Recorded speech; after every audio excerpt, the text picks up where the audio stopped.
It's Charles, it's Mr. Bright, please. Bright, kiss, please, sir. Please.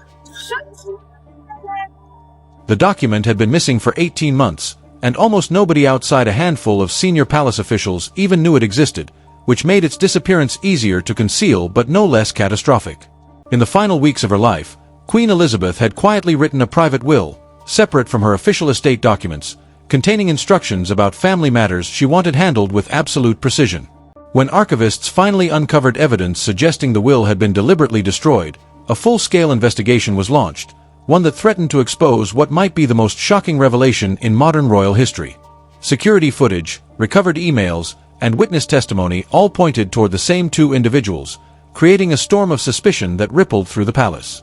The Royal Archives at Windsor Castle, a treasure trove of history holding hundreds of thousands of documents spanning centuries of monarchy, were carefully catalogued and preserved according to strict protocols established long before anyone currently working there was born. Senior archivists understood their role as custodians of history, guarding material that, if lost or damaged, could never be replaced, a responsibility taken as seriously as life itself.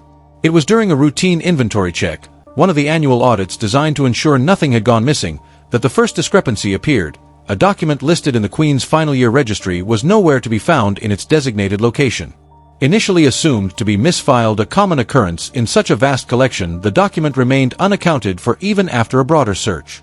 The registry provided almost no details, offering only a personal memorandum dated 3 weeks before the Queen's death and marked with her highest privacy classification, meaning very few people would have been authorized to access it. The head archivist reported the missing file to her supervisor, who escalated the matter up the chain until it reached the King's private secretary. What began as a minor administrative concern was now spiraling toward a potential constitutional crisis. The private secretary immediately recognized that documents with such classification did not simply vanish. They had either been deliberately removed or never properly filed, both scenarios raising uncomfortable questions. Security logs revealed that Queen Camilla had visited the archives twice in the months following Elizabeth's death, once accompanied by her daughter Laura Lopez. Both visits were officially logged with proper authorization codes, yet neither woman had any apparent reason to be there while the family was still grappling with grief and transition. When King Charles was briefed on the matter, he was stunned, having no knowledge of Camilla's visits and unable to imagine why she would go without mentioning it. Confronted directly, Camilla appeared genuinely puzzled, claiming no memory of the visits and suggesting the logs might be mistaken. Charles ordered a full investigation to uncover the truth without rushing to judgment. A small team of security experts and legal advisors began by interviewing every archive staff member on duty at the time and then examined security footage, initially skipped due to no suspicion of criminal activity.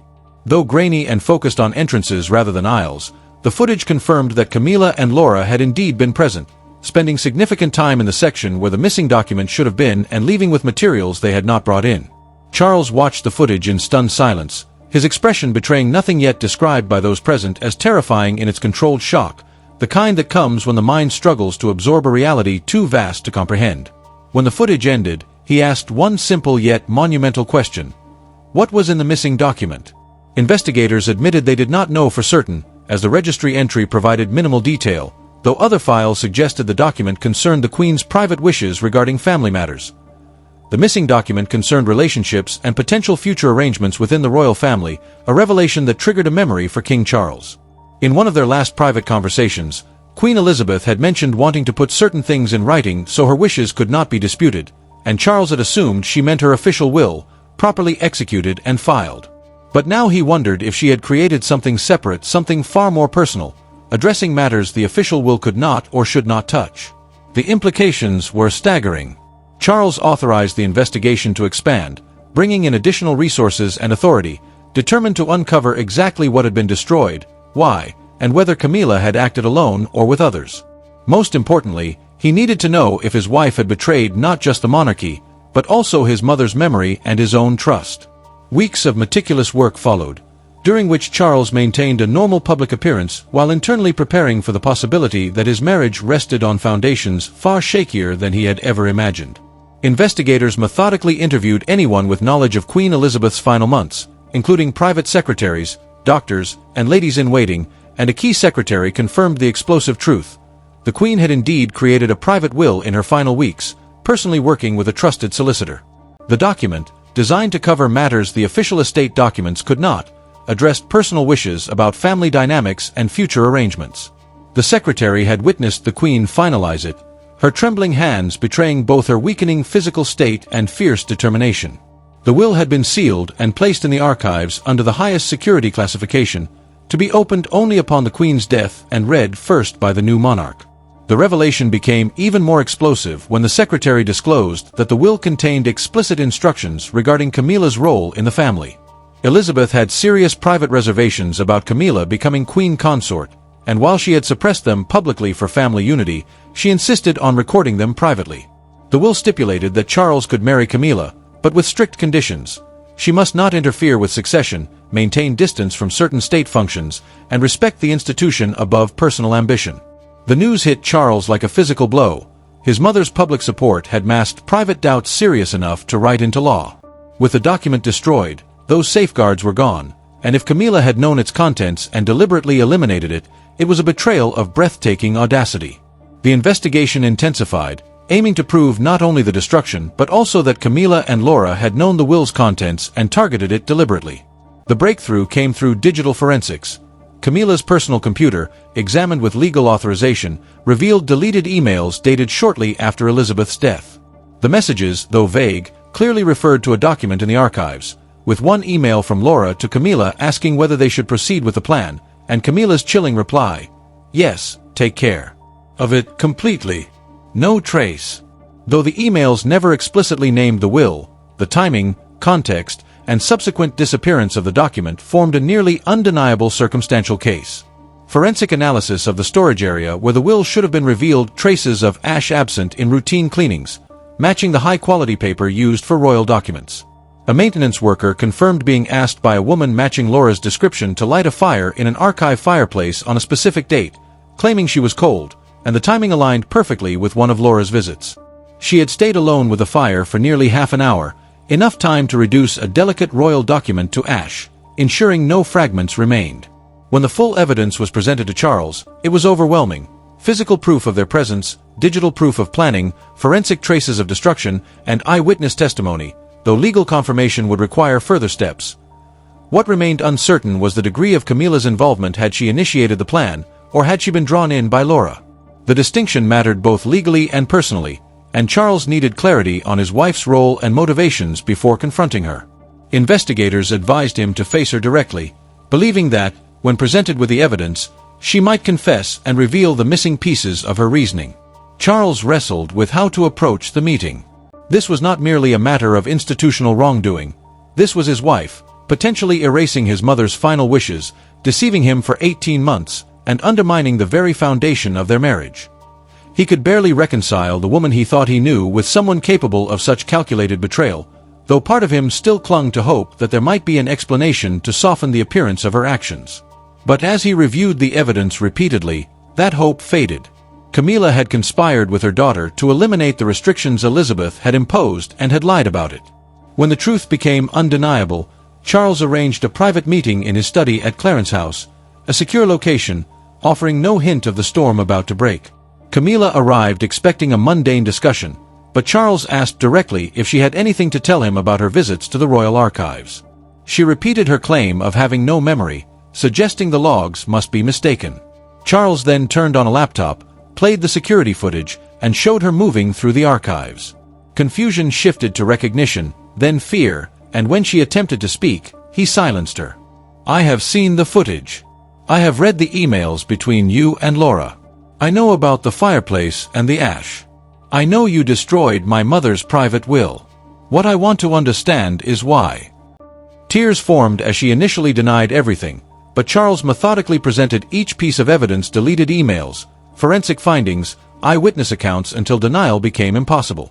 Eventually, Camilla admitted she had learned of the will through a casual comment from palace staff and, hurt by Elizabeth's restrictions on her role, had been persuaded by Laura to destroy it. She convinced herself it was not morally wrong, framing it as removing obstacles to support Charles fully, though Charles was horrified. "You decided that your hurt feelings and your daughter's ambitions justified destroying my mother's last wishes," he said, cutting off her defenses. The conversation escalated into mutual recriminations, decades of tension surfacing alongside the immediate betrayal, until Charles declared, "I cannot stay married to someone who would do this." Camilla pleaded, but Charles remained firm. The betrayal was calculated, deliberate, and irreparable. Solicitors would follow regarding arrangements. Within 48 hours, word of the impending divorce leaked. Despite palace efforts, staff whispers reached journalists, and media outlets reported a crisis in the marriage, cautious but hinting at something catastrophic. The palace, faced with the impossibility of revealing the truth that Camilla had destroyed Queen Elizabeth's private will, opted for a deliberately vague statement confirming the king and queen consort had agreed to separate due to irreconcilable differences, emphasizing privacy. Media speculation exploded anyway, with theories ranging from marital incompatibility to financial intrigue, while few suspected the will's destruction. William and Catherine found themselves in a delicate position. William recognized that Camilla prioritized her own interests over the monarchy, though he maintained public neutrality, while Catherine privately expressed relief that a source of tension had been removed. Prince Harry, briefed from California, experienced mixed emotions but reached out to Charles, offering support and understanding, marking a tentative thaw in their estranged relationship. In the months following the announcement, Camilla retreated to private estates, largely disappearing from public view, while Laura's involvement in destroying the will remained a closely guarded family secret. The secret surrounding Laura Lopez remained, and she withdrew completely, aware that her association with the scandal had rendered her toxic in royal circles. King Charles threw himself into royal duties with renewed intensity, using work as a shield against personal pain. Those close to him described a man who seemed to have aged a decade in mere months, burdened by the cumulative weight of losing first his mother and then suffering his wife's betrayal. 6 months after the divorce was finalized, Charles gave his first extended interview since the split, choosing a respected journalist known for thoughtful reporting rather than tabloid sensationalism. Held at Highgrove, his beloved country estate, the setting felt personal rather than institutional. Charles appeared tired yet resolute, a man who had made peace with a painful decision and was ready to explain it as far as public disclosure would allow. When asked why the marriage had ended after so many years, he spoke carefully yet candidly about trust being fundamental to any relationship, and especially to a marriage that exists in service of an institution. When trust is violated in ways that cannot be repaired, continuing becomes impossible, regardless of history, affection, or shared memories. He acknowledged that ending the marriage had been the hardest decision of his life, but insisted it had been necessary. Some betrayals cannot be forgiven, not out of vindictiveness, but because they reveal a fundamental incompatibility of values, priorities, and understanding. When asked whether he regretted marrying Camilla, Charles paused deliberately, acknowledging that he cherished many memories from their years together but could see, with hindsight, warning signs he had ignored or minimized moments when conflicting approaches to duty, responsibility, and the institution created friction that love alone could not overcome. Asked about the future, Charles smiled ruefully, admitting that at his age and in his position, another marriage seemed unlikely and unwise. Personal desire and companionship had become luxuries he no longer felt entitled to pursue. Behind the scenes, he acted decisively to prevent a repeat of the will's destruction, ordering comprehensive reviews of archive security, implementing stricter protocols, requiring multiple authorizations for sensitive documents, and installing extensive camera coverage. Working with legal advisors, he drafted his own private will, placing multiple secure copies in separate locations, ensuring that his wishes regarding family matters could not be disputed or destroyed. Laura Lopez, though instrumental in the scandal, was quietly exiled from royal circles, left to live privately with her guilt and diminished circumstances. Pursuing legal charges would have exposed the contents of the destroyed will, a step Charles refused for the sake of the institution. In the aftermath, William gradually assumed a more prominent public role alongside Catherine, providing stability and continuity while supporting Charles and helping prepare the next generation for the responsibilities of monarchy. Privately, Charles reflected on the bitter irony. He had spent decades defending his marriage to Camilla against critics, only to divorce her because she had betrayed the institution's trust. He had asked everyone to trust her, and now, in an almost Shakespearean twist, he had chosen duty over personal happiness, placing the monarchy above comfort or sentiment. Some might argue he should have found a way to forgive, but Charles spent little time revisiting the decision. He had acted according to his values, guided by what the monarchy required. The full truth remains hidden behind palace walls, known only to those who lived it, yet the lessons were clear. When duty collides with personal desire, the institution must prevail.